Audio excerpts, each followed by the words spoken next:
ماہنامہ دریافت سے انتخاب کی سیریز کے سلسلے میں نسیم نشوفوس کا مضمون پال کلے جدید آرٹ کا پیشرو منتخب کیا گیا ہے۔ پال کلے جدید آرٹ کا پیشرو، یہ مضمون ماہنامہ دریافت کے شمارہ نمبر 8 میں شائع کیا گیا۔ آج اسے دوبارہ پیش کیا جا رہا ہے۔ مضمون سماعت کرنے سے قبل پال کلے کی چند نمائندہ تصاویر ملاحظہ فرمائیے۔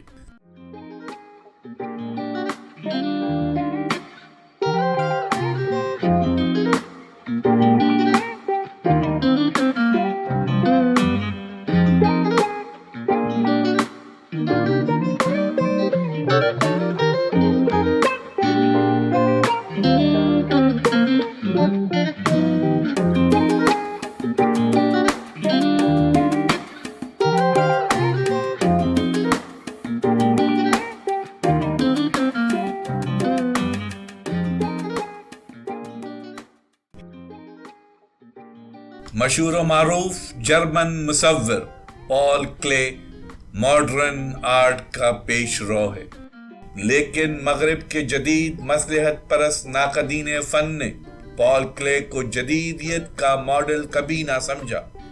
پال کلے کے ساتھ دوسرا فنی المیہ یہ پیش آیا کہ پابلو پیکاسو کے آرٹسٹک قد و قامت کو عظیم تر تسلیم کر لیا گیا۔ پال کلے کو ماڈرنزم کا جدید استاد تسلیم نہ کرنے کی ایک وجہ یہ بھی تھی کہ وہ اپنی ماضی کی روایات سے رشتہ توڑنا نہیں چاہتا تھا۔ اس کی دوسری بڑی وجہ یہ تھی کہ پال کلے خاموش روایت شکن ہونے کے ساتھ ساتھ جرمن رومانویت پسندی سے گہرا تعلق رکھنا چاہتا تھا۔ پال کلے نے کیوبزم کے ماسٹرز پیکاسو، براق اور جان گریس کی طرح انسانی پیکر کو اس طرح نہیں توڑا پوڑا جیسے کوئی بت شکن دیوانگی کے عالم میں کچھ سے کچھ کر بیٹھتا ہے۔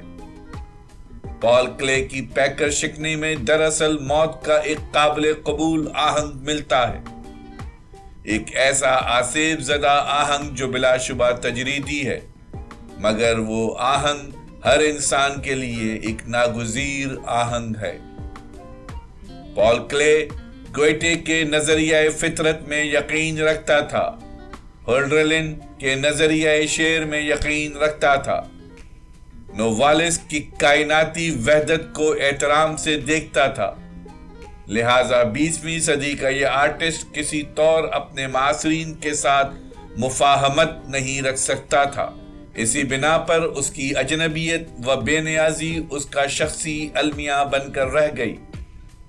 پال کلے کا یہ المیہ اس کے داخلی کرب و ضرورت کا المیہ تھا۔ وہ ایک بلند سطح پر ابلاغ کا آرزو مند تھا۔ وہ دنیاوی شکست و بریدہ سطحوں کے پیچھے ایک مرکزی کائنات میں یقین رکھتا تھا، ایک ایسی کائنات جو اپنی شکست و ریغ کے باوجود تشکیل دی جا سکتی تھی۔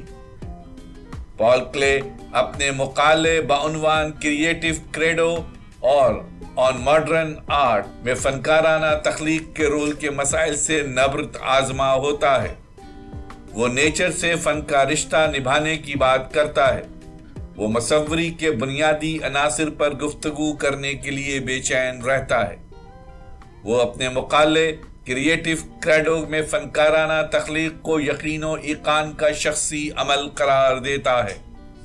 پال کلے کے فلسفہ فن کا لب لباب یہ ہے کہ آرٹسٹ اپنے تجربات، خواہ وہ خیالی ہوں یا حقیقی، کو بصری امیجز میں بدل دیتا ہے۔ ایسی تصویر فوری جانی پہچانی شکل فارم میں آرٹسٹ کے تجربات کو نہیں دکھلاتی، اور نہ ہی ایسی تصویر ان تجربات کو دھندلا کر قطعی تجریدی بناتی ہے۔ لہٰذا آرٹسٹ اپنے خارجی تجربات کی نفی یا اضافہ یا تنسیخی عمل سے گزرتا ہوا اس دنیا کے غیبی حصوں کے سفر کی جانب روانہ ہو جاتا ہے جسے ایک عام آدمی نہیں دیکھ سکتا۔ ایک مصور یہ بیان کرتا ہے کہ اس کی دسترس میں ایک نقطہ، ایک لکیر، ایک سطح یا ایک مکانی جگہ ہوتی ہے۔ نقطے کے سوا باقی تمام چیزیں حرکت کی بنیادی اشکال ہیں جس میں مصور کی شخصی حرکات و سکنات شامل ہیں۔ ایک پینٹنگ جو لکیروں اور سطحوں سے کمپوز کی جاتی ہے اشکال کا ابلاغی نمونہ بن جاتی ہے۔ پال کلے کہتا ہے کہ ایسی اشکال کو ساخت اور مفہوم سے رابطہ و تعلق ضرور ہونا چاہیے، یعنی شکل اور مضمون و مافی کانٹینٹ میں ضرور ایک رابطہ ہونا چاہیے۔ پال کلے اپنے طور پر صحیح کہتا ہے، تجریدی عناصر سے ایک رسمی کائنات ابھرتی ہے جو ٹھوس اشیاء سے آزادانہ طور پر تخلیق کی جاتی ہے۔ پال کلے بصری وحدت کی نوعیت پر زور دینے کے بجائے تخلیقی عمل کو فوقیت دیتا ہے۔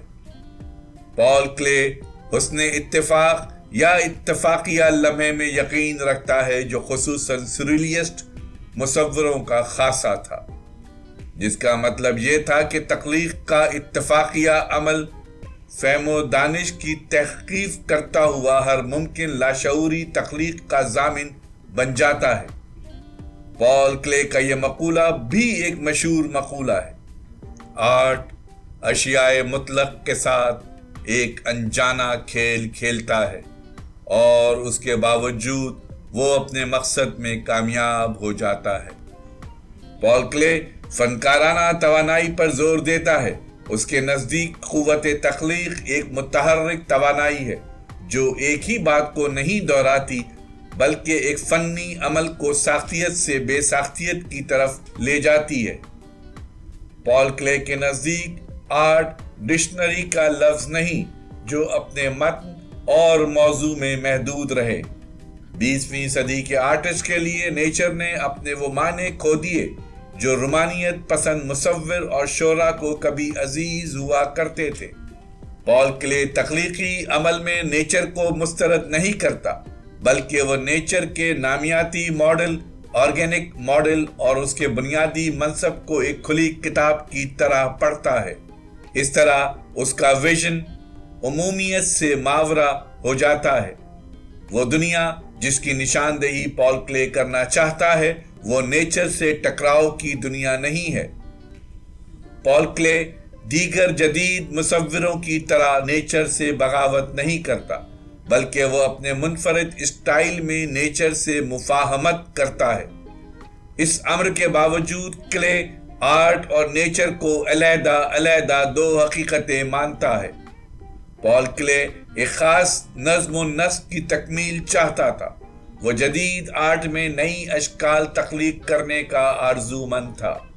اس کا اصرار تھا کہ طبعی میڈیم کے امکانات سے نئی اور گہری حقیقت کو تخلیق کیا جا سکے۔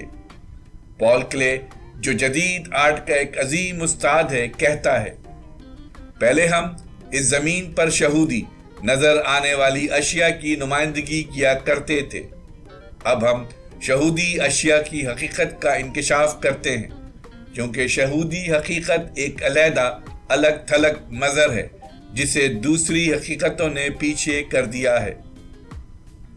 بالآخر شکل کے تجریدی عناصر سے ایک رسمی و رسمیاتی کائنات تخلیق ہوگی جو اشیاء، الفاظ یا عادات کے جھمگٹے سے قطعاً آزاد ہوگی۔ پال کلے کا غم ایک شریفانہ اور شائستہ غم تھا، یہ غم کہ انسانوں نے اپنے لاشعور کی دنیا کو ترک کر دیا ہے۔ پال کلے کی خواب دنیا فطرت کا مرکز چاہتی ہے۔ کلے کو ہمیشہ ایک تخلیقی مرکز کی جستجو رہی، تخلیقی مرکز بطور ایک نقطہ، اور پال کلے نے اس تخلیقی مرکز کو پیکر انسانی میں پا لیا۔ اس تناظر میں پال کلے کی تصویر اوم فالو سینٹرک لیکچر ایک اہم تصویر ہے جو اس تخلیقی مرکز کی تلاش کا جواب ہے۔ اوم فالو یونانی دیوتا اپالو کے مندر میں ایک مقدس پتھر ہے جو ہماری زمین کے مرکزی نقطے کی علامت ہے، اپنی گولائی میں زمین کے مرکز اور انسانی وجود کی ایک آفاقی علامت۔ پال کلے سریلزم کی تحریک کا ایک اہم ستون ہے، مگر اس کی سریلی تصاویر بچکانہ معصومیت لیے ہوئے دیگر سریلیسٹ مصوروں سے بالکل ہٹ کر بنی ہوئی معلوم ہوتی ہیں۔ پال کلے کو ماسٹر آف فینٹیسی بھی کہا ہے اور ایک اظہاریت پسند مصور بھی۔